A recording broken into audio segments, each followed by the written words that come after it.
How valuable is your nationality to you in comparison with the passport you could acquire from another country, perhaps from a more developed country than your own country?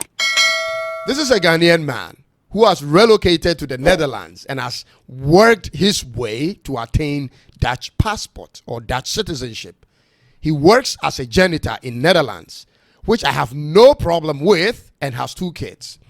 Now, hear what he said about the value of owning a Dutch passport as compared to holding a PhD whilst you work in Ghana.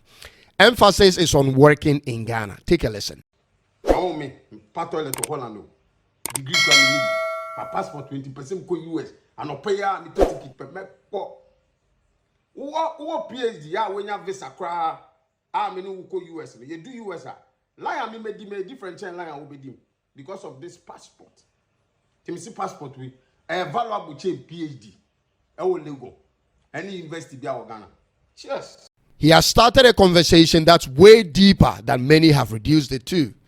And I need you to get out of your feelings for a minute and let's face this head on. First of all, we all have some understanding of the value of a PhD.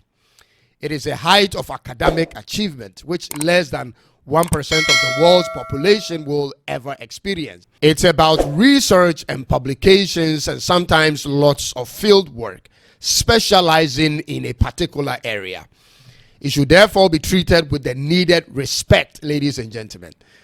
But having said that, let's put the entire thing in context in terms of location and the field of study. Holding a PhD from a university in Ghana isn't as recognized as holding a PhD from an advanced country. Tell me that is wrong. In addition to that, we have to consider the field of study most PhD holders in Ghana undertake, and then look at the impact PhD holders in this country have had on the nation building in general. I will personally never hold another country's citizenship over my own country's citizenship. For whatever reason, it will never happen. But I would like to pose an additional question to his question and open my platform to any PhD holder for discussion on what has been the contribution PhD holders have had in Ghana or in any African country for that matter. It's possible that perhaps we've been ignorant all this while. Maybe. And we would like to know, because all we see is people spend years and resources to get PhDs, and they write books and lecture in universities and end up joining politics to eventually steal from the country and leave the country in debt. Those that goes into politics, majority of them. The people managing our country's economy, our finances and ministries have these academic titles to their names, and after 67 years of independence, we are still underdeveloped. If you have been educating people for years and yet your country stinks of filth everywhere you turn, isn't that a dent on the products you've been producing out there over this period of time? If you have been at the top of our economy and yet the Ghana cedi is constantly falling, doesn't that question the credibility of your education?